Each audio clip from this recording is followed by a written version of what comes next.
ក្នុងវគ្គនេះខ្ញុំបាទនឹងជម្រាបទូនីជនពីព័ត៌មានខេត្តបរសែននោះយើងជាប់ទូរស័ព្ទទៅភ្នាក់ងាររបស់យើងលោកបៃសុខឹមលោកនឹងធ្វើសេចក្តីរាយការណ៍ពីករណីផ្ទុះសេខ្សែភ្លើងនៅខេត្តបរសែននោះតើកម្រិតទំហំនៃការផ្ទុះសេខ្សែភ្លើងនេះយ៉ាងម៉េចហើយប្រជាពលរដ្ឋលោកមានការផិតភ័យយ៉ាងម៉េចជួយជាមួយលោកសុខឹមបាទជម្រាបសួរលោកសុខឹមបាទជំរាបសួរលោកគុណរាមឆៃនិងនាងរតន៍ជំរាបសួរបាទយ៉ាងម៉េចទៅបាទករណីនេះលោកហើយនៅទីតាំងណាដែរប្រជាពលរដ្ឋលោកបារម្ភយ៉ាងម៉េចខ្លះបាទនៅខេត្តបរសែននោះមានករណីផ្ទុះសេខ្សែភ្លើងនេះកាលវេលាម៉ោង11:25នាទីថ្ងៃទី11ខែនេះនៅជិតរង្វង់មូលកោ2ក្នុងក្រុម13ភូមិ4សង្កាត់4ក្រុងបរសែននោះជាប់អាហារដ្ឋានបរទេសមួយឈ្មោះ Olive បណ្ដាលមកពីតំបន់នោះគឺមានខ្សែភ្លើងរញ៉េរញ៉ៃហើយនឹងការសាងសង់សំណង់នោះដោយទំនួលទៅច្បាប់ចូលមកដល់ផ្លូវសាធារណៈហ្នឹងជាប់នឹងរបងពលភ្លើងនេះតែម្ដងបានបង្កមានការផ្ទុះសេខ្សែភ្លើងនេះបានហើយក្រោយកើតហេតុហ្នឹងមានខាងអគិភ័យចាគាត់មកជួយពលរដ្ឋចាអគិភ័យនៅអាជ្ញាធរគិសនីបាទនៅ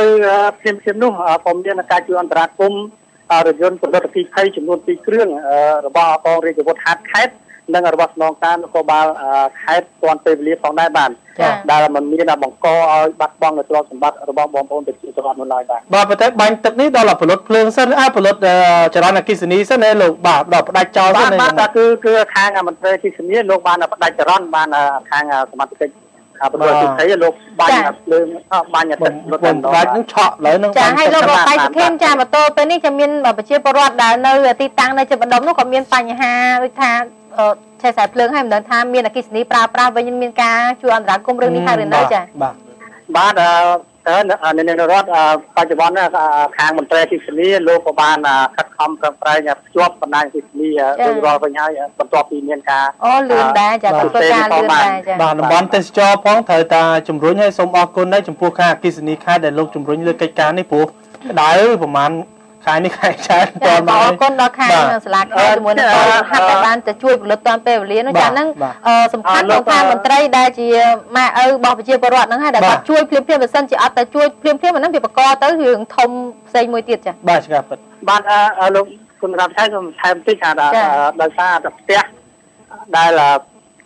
ទូសេសភ្លើងនេះគឺលោកមិនគោរពដូចជាគោរពច្បាប់សាងសង់ទេគឺគាត់សាងសង់ចូលមកដល់ដីចំណីផ្លូវដែលជាប់នឹងបង្គោលអគ្គិសនីនេះតែម្ដងធ្វើឲ្យប៉ះពាល់ដល់ការទូសេភ្លើងនេះដូច្នេះសូមឲ្យអាជ្ញាធរក្រុងឬមន្ត្រីជំនាញในការចោះត្រួតមើលលំនៅឋាននេះផងបាទចាអរគុណច្រើនលោកបៃសុខឹមសម្រាប់ការរាយការណ៍ចាអរគុណហើយជម្រាបលាបាទអរគុណនិងជម្រាបលាបាទតាមពិតច្បាប់សំណង់ខ្ញុំធ្លាប់ដឹងណាខ្ញុំហើយគេមានកម្រិតពីបកគោលបាទប្រមាណម៉ែត្រកុំឲ្យវានៅចិត្តកុំឲ្យមានបញ្ហាហ្នឹងណាបាទចាប្រិយមិត្តទស្សនិកជនតាមដានទស្សនាជាបន្តនេះខ្ញុំនឹងជម្រាបជូននៅព័ត៌មានសេដ្ឋកិច្ចវិញម្ដងចាសម្រាប់រយៈពេល2014-2020ចាសហភាពអឺរ៉ុបបានធ្វើការបដិញ្ញាថានឹងផ្ដល់ជំនួយដល់ប្រទេសកម្ពុជាចាក្នុងចំនួន410លានអឺរ៉ូគឺជាជំនួយសម្រាប់អភិវឌ្ឍជាផ្លូវការជូនដល់ប្រទេសកម្ពុជាយើងចានេះគឺជារូបភាពម្សិលមិញគឺការជិះកង់ចាគឺសហគមន៍អឺរ៉ុបលោកបានរៀបចំនៅកម្មវិធីមួយគឺការជិះកង់ដើម្បីថែរក្សាបរិស្ថានហើយមានអ្នកចូលរួមរហូតដល់ទៅ10000នាក់ក្នុងកម្មវិធីនេះដែរមានការចូលរួមលោកវិឆ័យគឺមានអាដាមរដ្ឋមន្ត្រីក្រសួងអប់រំមានអាបារាជភ្នំពេញមានទូតសហគមន៍អឺរ៉ុបចា10000នាក់ចាហើយមន្ត្រីរាជការប្រជាពលរដ្ឋទាំងអស់ក៏បានចូលរួមផងដែរសរុបគឺ10000នាក់ហើយការជិះហ្នឹងគឺចាប់ចេញពីពហុកីឡដ្ឋានជាតិអូឡ িম্প ិកហើយចាជិះតាមបណ្ដោយផ្លូវនេះទៅបោះអត់តាន់នឹង10000កង់ហើយមិនអាចបណ្ដោយមកលោកវិឆ័យកង់អ្នកប៉ះគាត់សុបាយចិត្តមិនប៉ះមកលើគេជិះដើម្បីបរិស្ថានទៅនឹកឃើញរឿងបែកកង់អីចំណេញអ្នកប៉ះកង់ទៀតនោះមើលចាជំរាបជូនជាបន្តគឺចេញពីពហុកីឡដ្ឋានអូឡ িম্প ិកចាហើយចេញទៅតាមបណ្ដាផ្លូវនានានៅរាជធានីភ្នំពេញហើយចុងក្រោយគឺមកជួបជុំគ្នាវិញទីដាច់ត្រួតនៅពហុកីឡដ្ឋានជាតិអូឡ িম্প ិកដដែលចាហើយចាលោកហ្សង់ហ្វ្រង់សកូតាំងឯកអគ្គរដ្ឋទូតនៃសហភាពអឺរ៉ុបបានមានប្រសាសន៍ថាសម្រាប់រយៈពេល2014ចាប់ពីឆ្នាំ2014មក2020សហភាពអឺរ៉ុបគឺបដិញ្ញាផ្ដល់ជំនួយចំនួន410លានអឺរ៉ូជាជំនួយអភិវឌ្ឍជាផ្លូវការជូនដល់ប្រទេសកម្ពុជាតែម្ដងដែលផ្ដល់ដោយចាក្រុមដៃគូអឺរ៉ុបដែលសកម្មនៅក្នុងប្រទេសកម្ពុជាមានដូចជាសហភាពអឺរ៉ុបសាធារណរដ្ឋឆែកហ្វាំងឡង់បារាំងអាល្លឺម៉ង់អ៊ីកឡង់អ៊ីតាលី ស៊ុយអែតចាចក្រភពអង់គ្លេសនិងប្រទេសស្វីសហើយមិនមែនជាសមាជិកនៃសហភាពអឺរ៉ុបនៅក្នុងរយៈពេលពីឆ្នាំ2014មក2018ត្រូវបានប៉ាន់ប្រមាណថាជំនួយចាចំនួន478លានអឺរ៉ូហើយនិងការផ្ដល់ប្រាក់កម្ចីសរុបចំនួន 1.37 លានអឺរ៉ូក្រៅពីបង្ហាញថាសហភាពអឺរ៉ុបគឺជាអ្នកដឹកនាំសេដ្ឋកិច្ចពិភពលោកក្នុងព្រឹត្តិការណ៍សប្តាហ៍អឺរ៉ុបឆ្នាំ2015គឺឱកាសនោះដើម្បីបង្ហាញពីភាពជាដៃគូអភិវឌ្ឍរបស់អឺរ៉ុបជាមួយនឹងប្រទេសកម្ពុជាផងដែរចាលោកបន្តថាគោលបំណងសំខាន់នៃកិច្ចសហប្រតិការអឺរ៉ុបចំពោះប្រទេសកម្ពុជាគឺដើម្បីរួមចំណែកដល់ការលុបបាត់ភាពក្រីក្រដោះស្រាយមូលហេតុនៃវិសមភាពនិងការគ្រប់គ្រងដល់ការវិវត្តប្រកបដោយនិរន្តរភាពនៅក្នុងបន្ទាត់ជាមួយនឹងគោលនយោបាយអភិវឌ្ឍរបស់រដ្ឋាភិបាលនៃប្រជាជាតិកម្ពុជាយើងតែម្ដងចាហើយលើពីនេះទៀតនោះគឺសហភាពអឺរ៉ុបបានផ្ដល់ការគ្រប់គ្រងទៅដល់កម្ពុជាអង្គការសង្គមស៊ីវិលជាច្រើនក្នុងវិស័យផ្នែកហិរញ្ញវត្ថុរួមទាំងការការពារបរិស្ថានលទ្ធិប្រជាធិបតេយ្យនិងសិទ្ធិមនុស្សផងដែរចាជាមួយគ្នានោះលោកបន្ថែមចេះទៀតថាយើងចង់បាននៅក្នុងឆ្នាំនេះពិសេសនោះគឺបង្ហាញថាសហភាពអឺរ៉ុបក្រៅពីការសាងសង់ផ្នែកនយោបាយក្រៅសង្គ្រាមដែលផ្ដោតទៅលើសន្តិភាពប្រជាធិបតេយ្យសេរីភាពនិងភាពសម្បូរបែបក៏ជាទីតាំងសេដ្ឋកិច្ចដ៏អស្ចារ្យនិងសម្បូរបែបជាមួយនឹងក្រុមហ៊ុននាំមុខគេក្នុងពិភពលោកជាច្រើនហើយសមត្ថភាពបែបនេះត្រូវបានធ្វើឡើងទៅបានក៏សូមអរគុណចំពោះបប្រតិបត្តិការរបស់មជ្ឈមណ្ឌលអឺរ៉ុបក្នុងការស្រាវជ្រាវចានឹងបព្វធម៌នៃការបង្កើតថ្មីព្យាយាមឲ្យមានគុណភាពចា៎បាទខ្ញុំបាទសូមជម្រាបទូនីជនដែរថាក្រៅអំពីការជិះកង់នៅ Start Olympic នៅកោះពេជ្រមានរថម៉ារ៉ាតុងណាអាដាមហ៊ុនម៉ាណីលោកដឹកនាំការងារនេះហើយរថប្រឆាំងនឹងជំងឺមហារីកបាទមានរថមានជិះបាទនេះក៏មួយផ្នែកដែរដើម្បីសុខភាពរបស់ប្រជាពលរដ្ឋហើយឥឡូវនេះឃើញថាប្រជាពលរដ្ឋលោកបានគិតគូរច្រើនអំពីបញ្ហាដែលគេហៅថាសុខភាពនេះឥឡូវខ្ញុំបាទសូមជម្រាបនៅព័ត៌មានមួយទៀតមុននឹងសម្រាប់គឺ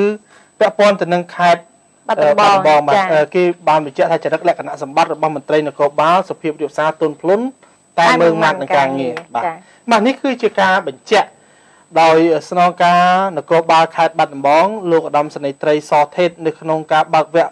បំពន់ជំនាញសតិនិងអត្តសញ្ញាណប័ណ្ណសញ្ជាតិខ្មែរប្រភេទគំរូថ្មីដែលត្រូវធ្វើឡើងនៅស្នងការឋាននគរបាលខេត្តបាត់ដំបងដើម្បីឲ្យមន្ត្រីនគរបាលជំនាញសតិអត្តសញ្ញាណប័ណ្ណចាស់បានចូលនិវត្តន៍ស្ទើរតែទាំងអស់ទើបត្រូវជ្រើសមន្ត្រីនគរបាលថ្មីប្រមាណជា100នាក់ចូលធ្វើការជំនួសមានន័យថាឬថ្មីត្រូវពន្យល់អំពីបែបបទបាទការងារនេះបាទលោកឧត្តមសេនីយ៍ត្រីសថេតបានបញ្ជាក់ថាមានចរិតលក្ខណៈសុភាពរាបសារជារួមជាមួយនឹងមានការសិលធម៌ល្អក្នុងការបំពេញការងាររបស់កងកម្លាំងនគរបាលជាតិគឺជាផ្នែកមួយយ៉ាងសំខាន់ក្នុងការបម្រើសេវាសាធារណៈជូនប្រជាពលរដ្ឋបានល្អប្រសើរមានទំនួលខុសត្រូវលើការផ្ដល់សេវាសាធារណៈប្រកបដោយគុណភាពតម្លាភាពនិងប្រសិទ្ធភាពជាពិសេសមិនត្រូវប្រកាន់បកពួកនិយមបាទនេះជាចំណុចល្អមួយរបស់មន្ត្រីរបស់យើងមានចំណុចច្រើនទៀតដែលមន្ត្រីលោកអនុវត្តមន្ត្រីព្រោះប្រជាពលរដ្ឋរំពឹងលើមន្ត្រីដើម្បីបម្រើនៅសេវាសាធារណៈហើយនៅគៀប្រជាពលរដ្ឋនឹងជួយដោះស្រាយបញ្ហាទុក្ខលំបាករបស់ប្រជាពលរដ្ឋនោះហើយចា៎ខ្ញុំបាទសូមជម្រាបថាមុននឹងបញ្ចប់ខ្ញុំបាទមានព័ត៌មានមួយដែលតាម hotline យ៉ាងមិញនេះនឹងរដ្ឋថ្មីក្រុមការងារបញ្ជាក់មកថាឥឡូវរៀនបើកបរថ្លៃរៀនបើកបរតាមសាលាមួយចំនួនខ្ញុំអត់សូមអត់បញ្ចេញទេព្រោះថាមិនដឹងថាព័ត៌មានពិតឬយ៉ាងម៉េចហើយ hotline របស់យើងមានហើយបើមានព័ត៌មានសូមតំណែងមកវិញក្រុមការងាររបស់យើងខ្ញុំនឹងផ្សាយជូនមកវិញគឺថាបាទរៀនបើកបរ$190 $190រៀនហើយប្រឡងធ្លាក់អានឹងគិតផ្សេងមានន័យថាអ្នកដែលចង់បានបើកបរចង់ទៅបើកក៏បើកទៅបើថាមិនបើកទេបង់លុយមកនឹងមិនមិនអានឹងជារួមអានេះរឿងឯកជននេះខ្ញុំគាត់តែជំរាបថាបើសិនជាមានប្រភពព័ត៌មានមកវិញពីស្ថាប័នពាក់ព័ន្ធក្រុមការងាររបស់យើងនឹងជម្រាបជូនបន្តទៀតចានៅវគ្គក្រោយយើងនឹងខ្ញុំទាំងពីរអ្នកនឹងជម្រាបជូននៅព័ត៌មានអន្តរជាតិនៅពេលនេះសូមពេលសម្រាប់បន្តិចសិនចា